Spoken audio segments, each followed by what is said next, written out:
Why did I get a letter from my late mother-in-law? I couldn't believe my eyes as I stared at the envelope in my mailbox. It was from her, even though we had just said our goodbyes at her funeral yesterday. She had always been so kind to me, like a friend despite our age gap. We used to go out and have fun together, and her sudden passing had hit me hard. I was still struggling to accept that she was gone. During my mourning, getting a letter from my mother-in-law was a big shock. As I read it quickly, I discovered something totally unexpected. She had arranged for it to be sent to me by the temple priest after she passed away. Inside, she told me about a hidden door in the family chest and how to find it. She stressed that I should open it alone. Realizing I had the house to myself, I rushed over and used the spare key to get in.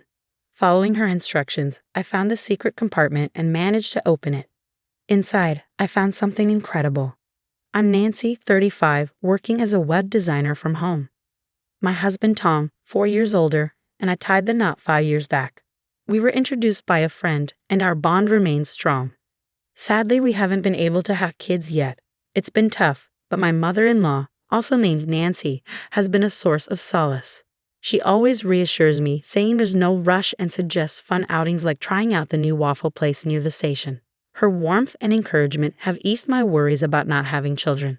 Though I still long for them, I've decided against aggressive fertility treatments and am letting things happen naturally. My husband, Tom, travels a lot for work, so my mother-in-law and I often hang out when he's away. Despite our age gap, we've become really close, almost like friends. She lives nearby with my brother-in-law's family, who have 3 kids. But while my mother-in-law gets along with them, my brother-in-law and his wife aren't so friendly towards us because we don't have kids. Nancy, still no kids. We've got 3 wonderful ones here. Not having kids is disrespectful.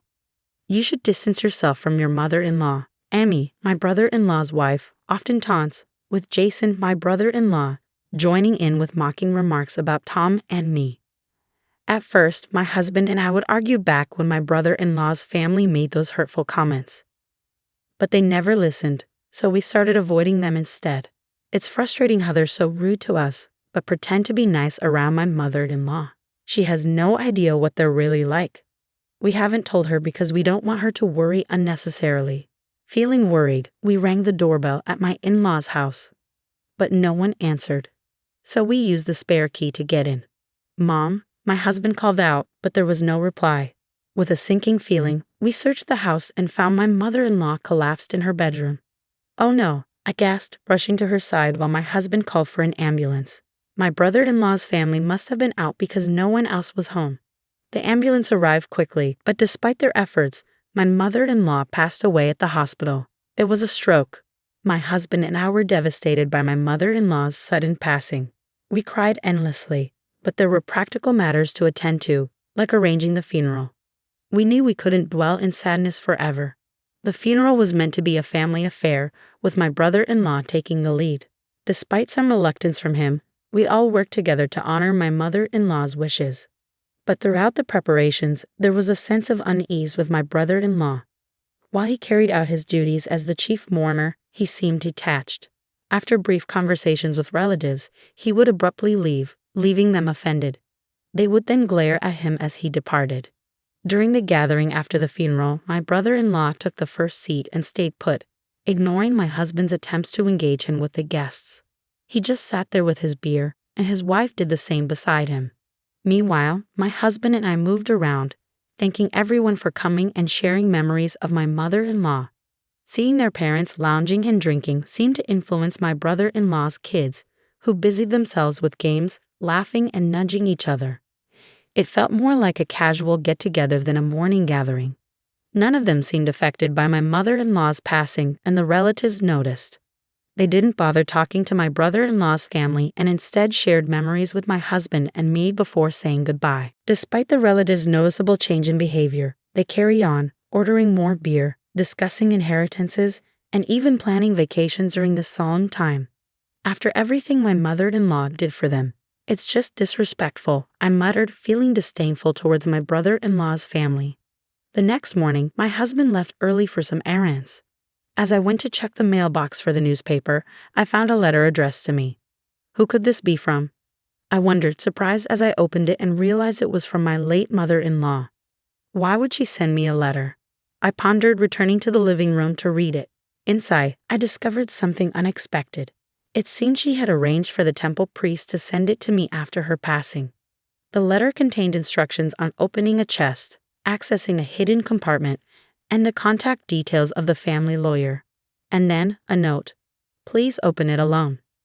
I carefully studied my mother-in-law's letter, admiring her strong handwriting despite her delicate frame.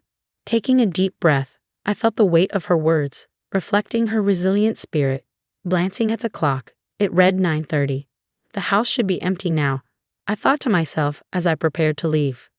The kids would be at school, and my brother-in-law and his wife likely out on their planned outing, according to a social media post I saw earlier. Despite it being the day after our grandmother's funeral, they seemed eager for a day off using bereavement leave. If their post was accurate, the family home should be deserted. I knew I had to go now, or I might not have another chance. As I stepped into my parents-in-law's house using the spare key, a wave of sadness washed over me. The absence of my mother-in-law, always so warm and welcoming, felt heavy on my heart. Slowly, I made my way to her room. The chest, said to be her trousseau, looked old but well cared for.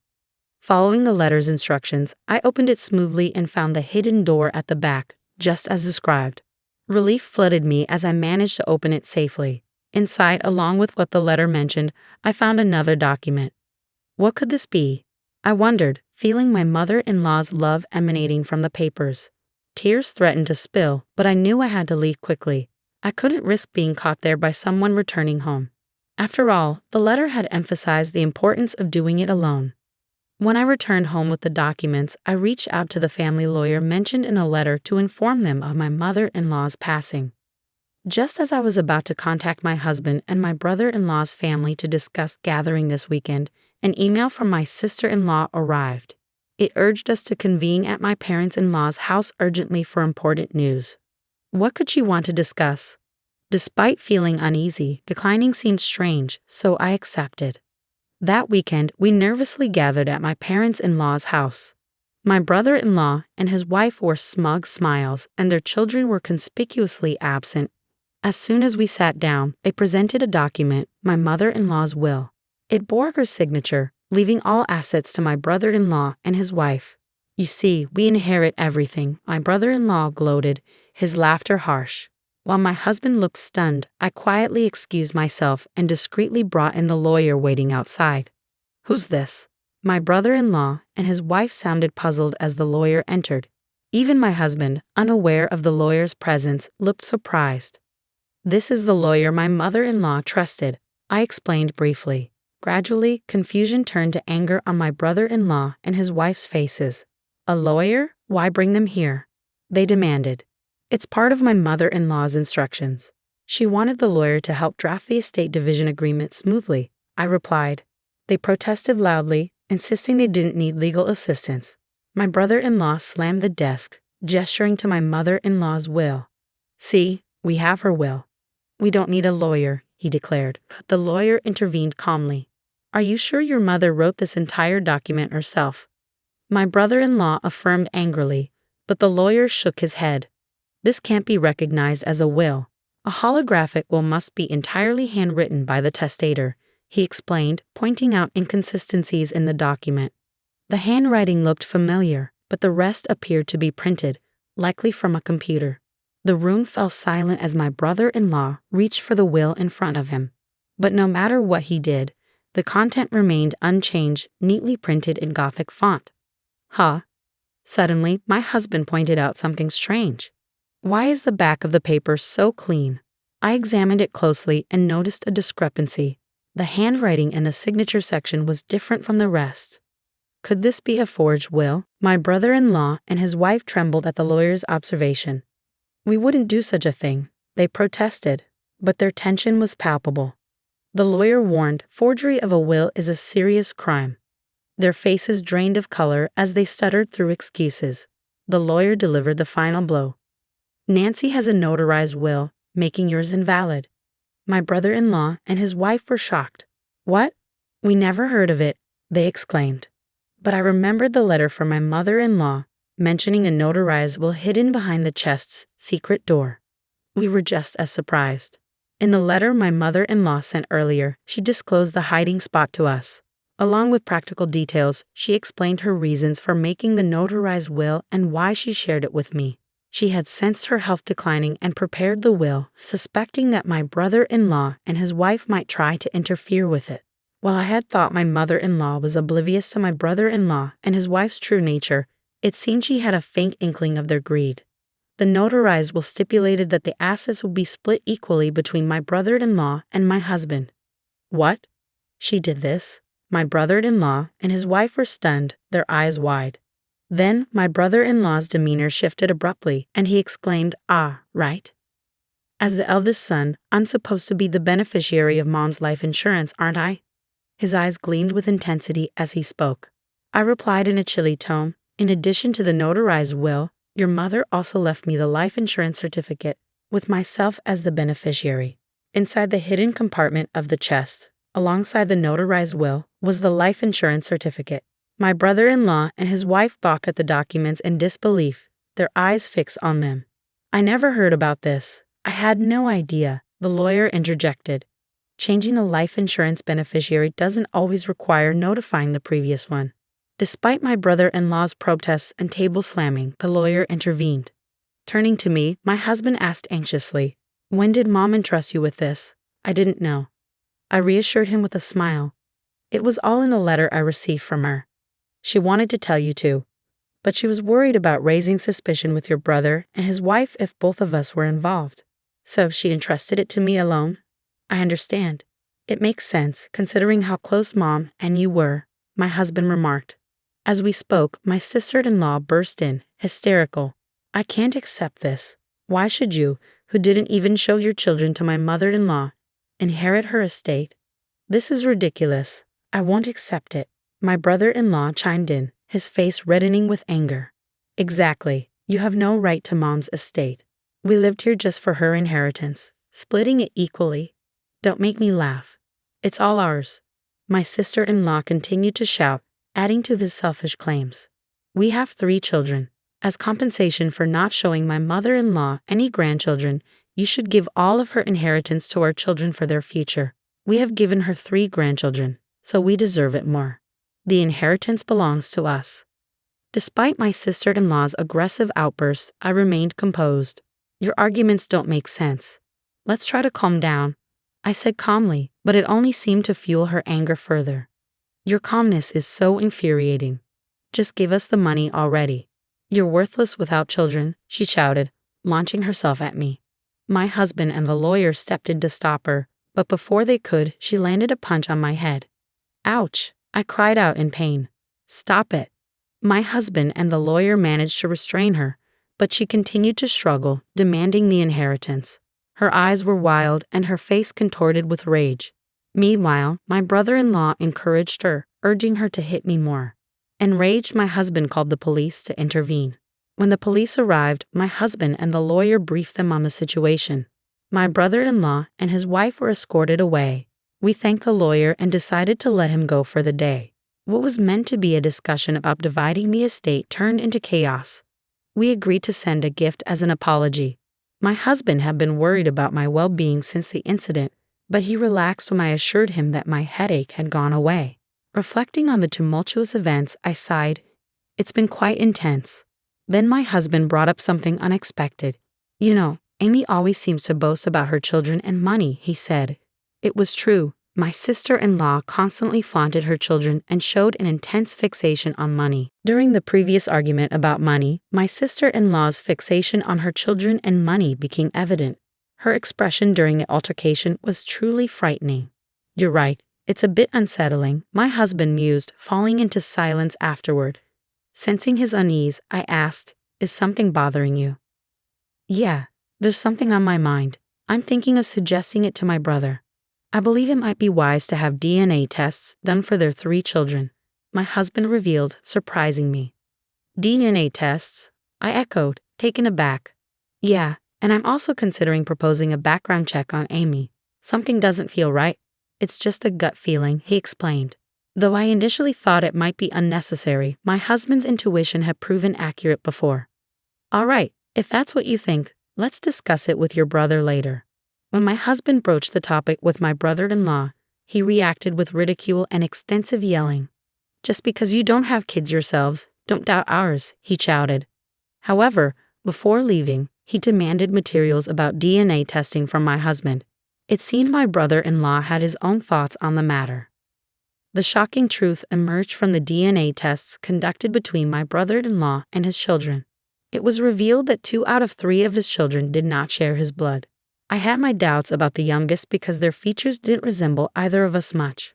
But I never expected this from the middle one. My husband muttered, stunned by the revelation. My brother-in-law delved into his wife's background, and the findings were damning. It appeared that my sister-in-law had been involved with multiple men even before marrying my brother-in-law. Furthermore, her recent affairs had been exposed to the wives of her lovers, who were now seeking compensation. As my sister-in-law spent more time at home than my brother-in-law, she carefully concealed any notices, such as registered letters. Upon examining the details, it became clear that the total amount of compensation demanded far exceeded my sister-in-law's earnings or savings. Ultimately, it seemed my sister-in-law was determined to claim my mother-in-law's inheritance for herself at any cost. As events unfolded, my brother-in-law and sister-in-law escalated into a violent altercation, hurling objects and exchanging blows until blood was drawn. Disturbed by the commotion, neighbors alerted the police, leading to their arrest on charges of assault, in addition to the ongoing investigation into the forged will. Further inquiry revealed a history of theft and harassment against wealthy individuals, compounding their legal troubles. Ultimately, both ended up incarcerated. Concerns arose about the future of their 3 children, for whom we were now the closest relatives since our mother-in-law's passing. Despite considering taking them in, we hesitated. The children had been deeply influenced by their parents' toxic behavior, referring to us disdainfully as childless incompetence. Even the eldest at 14 and the youngest at 7 demonstrated a shocking lack of respect or understanding of proper conduct. Despite their parents' predicament, their attitudes remained unchanged. Hearing our 14-year-old nephew dismiss us as childless idiots was disheartening beyond words. Exposed to such hostility, we found it impossible to nurture affection or optimism about their upbringing. In the end, we decided to reach out to my sister-in-law's parents and formally cut ties with the children. It seemed they understood our decision, as our nephew bitterly remarked, "I'd rather live in Grandma's old shack with a clueless, childless couple." It was clear this was the best course for everyone involved. We chose not to disclose the fact that the younger 2 children were not biologically related to my brother-in-law. Whether to reveal the truth or not, we left in the hands of my brother-in-law and his wife's relatives. My husband and I made the decision to relocate to a distant place, using the inheritance from my mother-in-law to start anew. Our new home was surrounded by lush greenery and nature, instantly making us feel at peace. There was a quaint waffle shop nearby, where we often reminisced about my mother-in-law, wishing she could have joined us. Shortly after the move, I discovered I was pregnant, a long-awaited blessing that filled us both with overwhelming joy. The positive pregnancy test brought tears to our eyes, and later, the doctor confirmed the news, leaving us elated. We couldn't help but imagine how thrilled my mother-in-law would have been if she were still with us. In addition to the pregnancy, the entrepreneurial venture I had been quietly planning was also progressing smoothly. My husband and I worked diligently, anticipating the arrival of our child and cherishing each day filled with happiness.